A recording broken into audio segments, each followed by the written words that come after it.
You guys want to see the new Ram that's going to be on this channel? Stick around.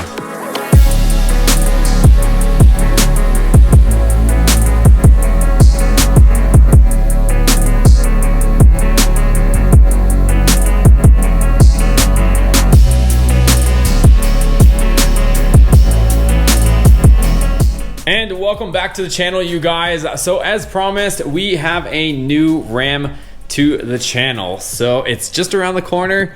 I will show you guys in just a second. It's behind that door, but I wasn't lying. Last week, I actually posted a video. If you guys haven't caught up, I did sell the 4th gen Ram and I also sold the S2000. So I got rid of both of those vehicles and I went into a little bit more detail into the last video. If you want to check out that video on why I sold everything, I'll link that above here. You can check out the reasons why. But short of the long is I wanted something a little bit more ideal for towing. I also wanted something that was just, you know, a little bit more normal, I guess.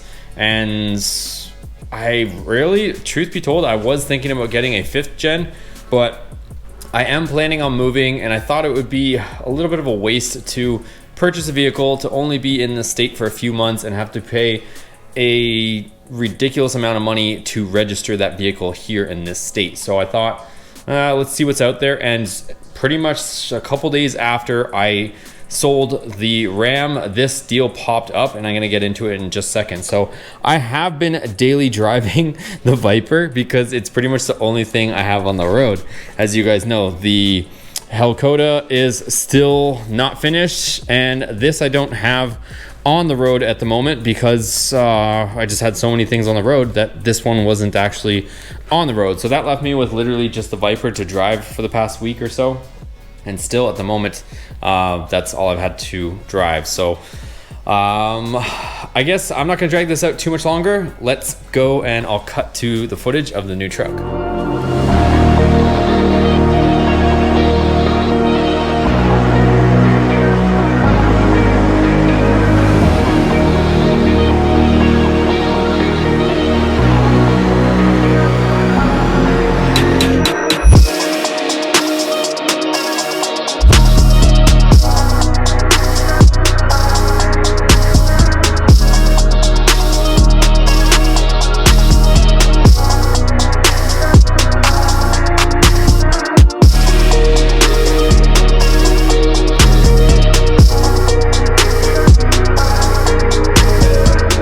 Okay, you guys, and there you have it. We got a eco diesel. So the story behind this, I kind of hinted briefly at it in the last video, was this thing has some issues and we got it for a deal for those reasons.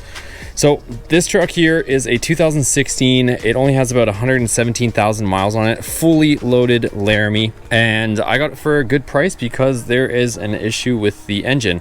So I'll take you guys inside. It pretty much has every single option. The only one that I don't see that it has is a sunroof, which was a nice option on the last vehicle, but other than that, full leather seats. You can see Laramie embroidered on them. It's got the wood grain, I guess, dash component, and on the, I guess, doors as well. Has these as well, which the last two Sports never had this kind of signature there. And then obviously it has Laramie on the dash. I'll take you guys around to the other side because it does have something kind of cool. So you guys know the factory sub would normally be here, but you can see that it is not here. So I'm going to show you guys what we got on the other side. Let me go around. Oh, another cool thing too is the last one didn't have this. It has heated rear seats as well. What else can I show you guys? It does have these MT tires on it, which I'm gonna change out for a regular all-terrain. These things slap the road. So I don't know if you guys know about stuff like this, but sometimes the tires can get feathered. So what happens is the belts kind of let go in the tire, and the lugs, especially on an aggressive tire like this, one will be higher than the other and you really get a slapping going down the road. So one of the funny things is when I actually took this thing for a test drive, I wasn't sure if the engine was making noise, but it turned out to be mostly tire noise. So I do want to put some other tires on here so I can diagnose this thing a little bit better. So since I don't know what these things are supposed to sound like, how quiet of a diesel it is, this is really throwing me off having these tires on here. So my first things first, one of the biggest things is to swap out these tires for a normal tire. But let me take you guys around to the other side. So again, it's got the Laramie on the back. It does have dual exhaust, which is kind of cool as well. Rear backup camera, and tailgate locks automatically, same as the last one. It's got a power rear sliding window as well. And the truck looks really good down this side also. It's got the factory projectors, same as the last couple, and it's got this chrome grille, but I'm thinking, let me know guys in the comments down below, I'm thinking of deleting most of the chrome on this thing, because I think this color would look really good with the chrome delete. It also has these flip up tow mirrors, the infamous Dodge mirrors that flip up, but again, I'm not a big fan of the chrome, but let me know what your guys' thoughts are down below. So you can see Eco Diesel, and let me show you guys the sub that I was mentioning. It's kind of cool, but I think I got to figure out the wiring because I think it's killing the battery. So it's got, I think this is a 12-inch kicker sub.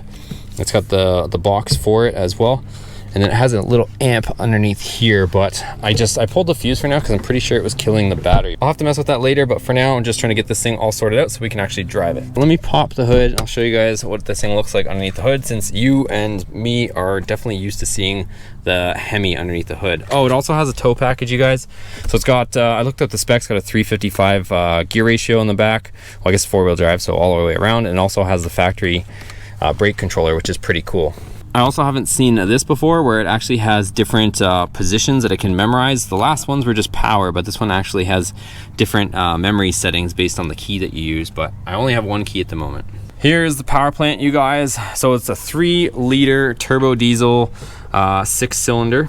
And the problem with this right now, and we'll be getting into this and hopefully repairing it, I'm not sure if we need a new engine or if it's something, an issue or a mechanical issue with this.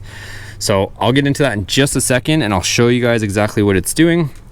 But right now it's showing low oil pressure and it will shut the engine down, but I'm hoping that it might just be a sensor or some other mechanical issue and we don't have to yank the engine. But worst comes to worst, I've already looked, these engines are about $4,000 from a wrecker with about 45k I found, so it won't be the end of the world if I have to replace it. Based on what we paid for this truck, I think we'll still be doing okay, but it's obviously gonna take some work and labor to figure that out. I do see a couple drips underneath from some sort of coolant. I don't know where it's coming from just yet, but I did notice after it's been parked for a few days, there's a couple drips of coolant down there. So it is pink, so I do know that it's antifreeze. But that is pretty much it for this truck, you guys. So the truck does start up.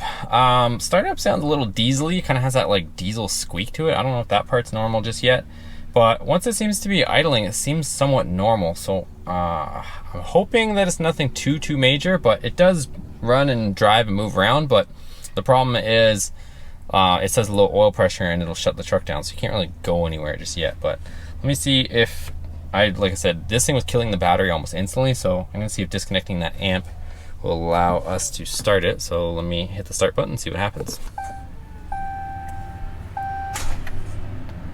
Nope.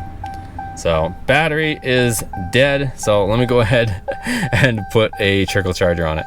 So anyways, you guys, I was gonna start it for you, but it doesn't look like I can make that happen right now. But like I said, I got this for a really good price. So I know some guys might say, you know, why would you buy a broken truck, especially a diesel? But I like a challenge, and I think whether worst case scenario, if I still have to put an engine into it, we'll still be doing okay as far as investment wise and all that stuff. So I'm gonna be, I guess, documenting with you guys the whole thing with that. Kind of a few things. Not only will I be documenting the repair, whether it's minor or major, and what's wrong with it, I will also be documenting maintenance on this thing, since it's going to be a lot different than a regular Hemi. I've heard different things like we're not going to modify it or anything like that, especially with, you know, everything going on. So we're going to leave it stock. But there's stuff where I've seen on YouTube where guys will clean like the EGR and stuff, and it's just caked full of just carbon and deposits. So we'll be doing some stuff like that just in case at 117,000 miles or whatever this thing is at, that it still has its full potential. So this thing is going to be pretty good for towing. And if you guys are wondering how much power this thing makes, it makes 420 foot-pounds at 2,000 RPM and 240 horsepower. So that is a ton of torque. I think that's more than the Hemi makes as far as torque goes.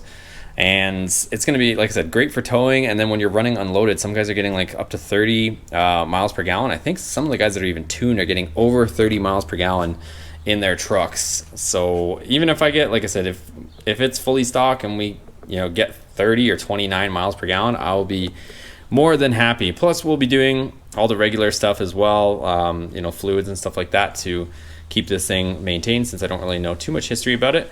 But that's about it, you guys. So I do at some point want to get a 5th gen, but right now this came along and it'll be kind of a neat little project, side project, besides the Hellcoda to work on and for daily, and it'll be great for towing as well. So I'm pretty excited about it. Drop me a comment down below. I know some guys thought I was gonna get like 2,500 Cummins, but like I said, this deal came along and it should be able to tow the trailer that we need to tow with relative ease. So that's the purchase so far, you guys. So if you guys enjoyed this video, make sure you give it a thumbs up, hit that subscribe button if you're new to the channel. Check out the other videos if you guys haven't already. We have like almost 1,000 videos as well, a lot of RAM content and a lot of other helpful videos as well. So thanks for watching, guys. Let me know what you guys think of this new little project down below. Like I said, we're still going to be doing the Hellcoda as well, but this is going to be the new daily for the time being. And let me know what you think. Thanks for watching, guys. See you on the next one.